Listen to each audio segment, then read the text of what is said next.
Elasticity जो कि physics part second का पहला चैप्टर है, इसके बारे में जानेंगे। पहला टॉपिक है इसमें डिफॉर्मिंग फोर्स। इलास्टिसिटी को समझने के लिए हमें जानना पड़ेगा कि मैटर की तीन अवस्थाएं होती हैं, पदार्थ की द्रव्य की तीन अवस्थाएं होती हैं, सॉलिड, लिक्विड और गैस। सॉलिड में जो मॉलिक्यूल्स होते हैं, आपको पता होगा कि सॉलिड में जो मॉलिक्यूल्स होते हैं उनके बीच में जो इंटरमॉलिक्यूलर फोर्स होता है, अंतरा अणु आकर्षण बल, वो सबसे ज्यादा होता है। इसके कारण ठोस का आकार भी निश्चित होता है, आयतन भी निश्चित होता है। लिक्विड में क्या होता है कि जो अणुओं के बीच में इंटरमॉलिक्यूलर फोर्स होता है वो सॉलिड के कंपैरिजन में थोड़ा सा कम होता है, जिसके कारण इनकी आकृति तो निश्चित नहीं होती, आयतन निश्चित होता है। गैस में क्या होता है कि गैस के अणुओं के बीच में इंटरमॉलिक्यूलर फोर्स नहीं होता है, और इंटरमॉलिक्यूलर फोर्स ना होने का मतलब यह है कि एक अणु दूसरे अणु से मुक्त होते हैं। परिणामतः गैस की ना तो आकृति निश्चित होती है और ना ही आयतन निश्चित होता है। गैस का आयतन उस कंटेनर के आयतन के बराबर हो जाता है जिस कंटेनर में गैस को रखा जाता है। इसको समझने के पहले हमें यह जानना पड़ेगा कि जो गैस के मॉलिक्यूल्स होते हैं वो एक दूसरे से एक निश्चित दूरी पर होते हैं, जिनको हम साम्य दूरी कहते हैं। r0 से इसको रिप्रेजेंट किया जाता है। गैस के अणुओं के बीच की दूरी या सॉलिड के अणुओं के बीच की दूरी हमने r0 लिखी। अब तीन फैक्टर हैं। पहला टेम्परेचर अर्थात ताप। यदि हम ताप को बढ़ा दें तो गैस के अणुओं में क्या परिवर्तन आएगा। सपोज करो आप लोग स्टूडेंट हो, अब स्टूडेंट्स में रिलेशनशिप है, फ्रेंडशिप है, होगी, बिल्कुल है। तो ऐसे ही मॉलिक्यूल्स के बीच में भी इंटरमॉलिक्यूलर फोर्स है जो एक को दूसरे से जोड़ने का कार्य करता है। मान लीजिए टेम्परेचर बढ़ा दिया जाए। टेम्परेचर बढ़ाने का क्या मतलब हुआ, कमरे में आग लग गई। अब क्या होगा, अब एक स्टूडेंट दूसरे को छोड़ करके भगेगा, तो भगा तो मॉलिक्यूल्स के बीच में जो बॉन्ड था, स्ट्रॉन्ग बॉन्ड, वो वीक बॉन्ड में चेंज हुआ और मॉलिक्यूल्स डिसोसिएट हुए, बॉन्ड डिसोसिएट हुआ, बॉन्ड टूट गया और ये दशा प्राप्त हुई। तो सॉलिड को जब हम गर्म करेंगे तो क्या बनेगा, लिक्विड बनेगा। आपने देखा होगा बर्फ को धूप में रख दें तो पिघलकर पानी बन जाती है, और पानी को भी और गर्म करें तो मान लीजिए कुछ रिलेशनशिप जो बची थी, ज्यादा तेज आग जब बढ़ी तो सब सारे रिश्ते नाते आपके टूट गए, अपनी जान बचाने के लिए गैस के मॉलिक्यूल्स की तरह सेपरेट हो गए। तो ये दशा रही। मींस लिक्विड को अगर हम गर्म करेंगे तो लिक्विड को गर्म करने पर वो गैस में चेंज हो जाएगा। प्रोसेस तो आपको पता होगा, इवापोरेशन का, मेल्टिंग का, फ्रीजिंग का, ठीक है, उसमें हम बहुत ज्यादा नहीं जाते हैं। यहाँ हमको डिफॉर्मिंग फोर्स के बारे में समझना है। सपोज करें आपके सामने कोई ऑब्जेक्ट है ही, इस ऑब्जेक्ट के अंदर मॉलिक्यूल्स होंगे, मॉलिक्यूल्स के बीच में इंटरमॉलिक्यूलर फोर्स होगा। इस पर जब हम कोई एक्सटर्नल फोर्स लगाएंगे, आपने रोड रोलर को देखा होगा, जब चलता है तो सड़क पर पड़ी हुई गिट्टी टूट जाती है, पिस जाती है। क्यों? क्योंकि डिफॉर्मिंग फोर्स अप्लाई हुआ। डिफॉर्मिंग फोर्स को हिंदी में कहा जाता है विरूपक बल। विरूपक बल क्या है, जो रूप को परिवर्तित करने का कार्य करता है। जिस अवस्था में है सॉलिड, लिक्विड या गैस, उसकी अवस्था को परिवर्तित करने के लिए जो हम बल लगाते हैं उसको हम विरूपक बल के नाम से जानते हैं। ये चीज क्लियर रही। डिफॉर्मिंग फोर्स क्या होगा, विरूपक बल। विरूपक बल क्या है, वस्तु पर आरोपित वह बल जो वस्तु की अवस्था को परिवर्तित करने का कार्य करता है, उसको हम विरूपक बल कहते हैं। दूसरे पॉइंट पे आते हैं। दूसरा पॉइंट है इलास्टिसिटी। इलास्टिसिटी को हिंदी में प्रत्यास्थता कहा जाता है। स्प्रिंग आपने देखी होगी, स्प्रिंग पर फोर्स लगाकर उसे हम दबाते हैं। दबाने के बाद क्या होता है, जैसे ही फोर्स हटाते हैं स्प्रिंग अपनी पूर्व अवस्था को प्राप्त कर लेता है। मींस जब हम विरूपक बल को हटाते हैं, क्योंकि विरूपक बल ने ही उस स्प्रिंग की लंबाई को घटाया था। स्प्रिंग थी 4 मीटर लंबी और विरूपक बल लगाया 2 मीटर की हो गई, लेकिन जैसे ही हमने बल हटाया तो क्या हुआ, स्प्रिंग को पूर्व अवस्था प्राप्त हो गई।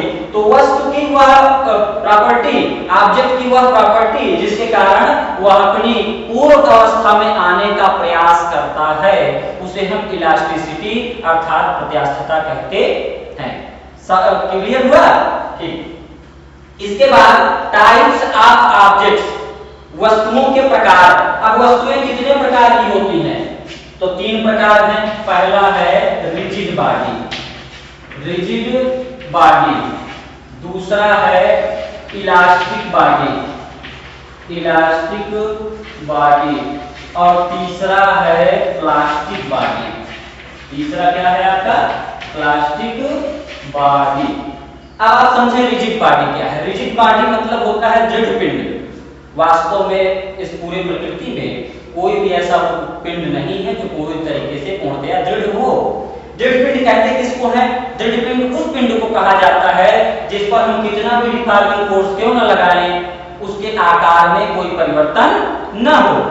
जैसे कुछ कंकड़ बड़े कठोर होते हैं तो उस पर बल लगाने के बावजूद भी उसकी अवस्था में परिवर्तन नहीं आता है, उसको हम रिजिड बॉडी कहते हैं। ऐसी वस्तुएं जिन पर हम कितना भी विरूपक बल क्यों न लगाएं, आकार में परिवर्तन न हो, उसको हम दृढ़ पिंड कहेंगे।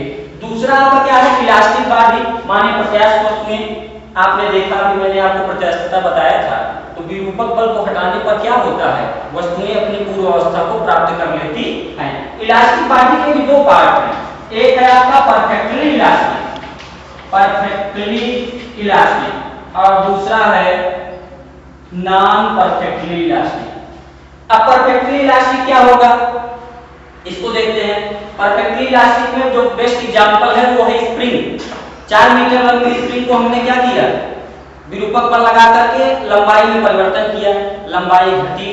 लेकिन जैसे ही विरूपक बल हटाया हमने तो वस्तु ने यानी उस स्प्रिंग ने अपनी पूर्व अवस्था को प्राप्त कर लिया और फिर से 4 मीटर लंबी हो गई। नॉन परफेक्टली इलास्टिक बॉडी जो अपूर्ण प्रत्यास्थ वस्तुएं होती हैं, आपने देखा होगा, महसूस किया होगा, बचपन में जब आप प्लास्टिक की गेंद से क्रिकेट खेलते थे और गेंद बैट के नीचे आ जाती थी तो गेंद पिचक जाती थी, तो गेंद को फुलाने का काम चलता था, बैट से उसे फुलाया जाता था।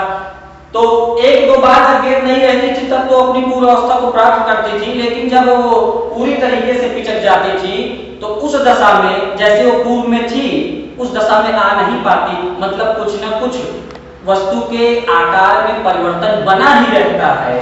ऐसी वस्तुओं को हम अपूर्ण प्रत्यास्थ वस्तुएं कहते हैं।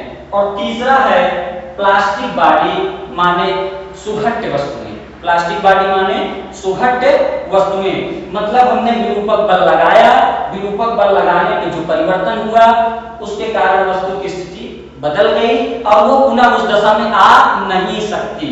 ऐसी वस्तुओं को हम प्लास्टिक बॉडी कहेंगे। जैसे कोई एग्जांपल बताइए आप लोग। एग्जांपल हमारे सामने है, मान लीजिए चाक है, चाक किस अवस्था में है? ठोस अवस्था में है। इसको हमने दबा दिया तो चाक हो गया पाउडर। तो डिफॉर्मिंग फोर्स लगाया, रूप बदला, लेकिन डिफॉर्मिंग फोर्स हटा लिया, अब नहीं दबा रहे हैं। क्या पाउडर पुनः जुड़कर चाक के रूप में, इस राड के रूप में परिवर्तित होगा? नहीं होगा ना। तो ऐसी वस्तुओं को हम प्लास्टिक बॉडी अर्थात सुघट्ट वस्तुएं कहते हैं। इसके बाद अगले टॉपिक पर आते हैं। अगला टॉपिक हमारा स्ट्रेन। स्ट्रेन का मतलब होता है विकृति। स्ट्रेन का मतलब होता है विकृति। वस्तु पर हमने बल लगाया, बल लगाने के कारण अवस्था में परिवर्तन हुआ, विकार उत्पन्न हुआ। तो जो विकार उत्पन्न होता है उसी को हम क्या कहते हैं? विकृति। जिस बल के द्वारा होता है उसको क्या कहते हैं? विरूपक बल। तो विकृति क्या होगी? वस्तु के आकार में जो परिवर्तन हुआ वो विकृति है। किस बल के द्वारा हुआ? विरूपक बल के द्वारा हुआ। इसके बाद अगला टॉपिक है स्ट्रेस। स्ट्रेस को कहा जाता है प्रतिबल। प्रतिबल कहा जाता है P = F/AC, यानी एकांक क्षेत्रफल पर। अगर यहां ध्यान दीजिए F/A है, A को अगर हम 1 मान लें तो जो आपका प्रतिबल है वो किसके बराबर हो जाएगा? F के। यानी एकांक क्षेत्रफल पर लगाए जाने वाले बल को प्रतिबल कहते हैं। एकांक क्षेत्रफल पर या जब हमने क्षेत्रफल 1 मीटर स्क्वायर मान लिया तो प्रतिबल किसके बराबर हो गया? बल के। तो एकांक क्षेत्रफल पर लगाए जाने वाले बल को प्रतिबल कहा जाता है। और इसके बाद आपका लास्ट टॉपिक है हुक्स लॉ। बहुत ही इंपॉर्टेंट टॉपिक। हुक्स लॉ क्या कहता है कि stress is directly proportional to strain. Stress is directly proportional to strain, माने प्रतिबल विकृति के समानुपाती होता है। बल लगाते जाएंगे अवस्था में परिवर्तन होता जाएगा।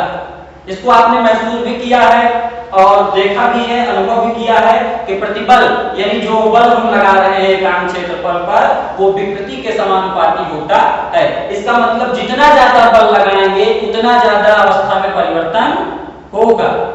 ठीक,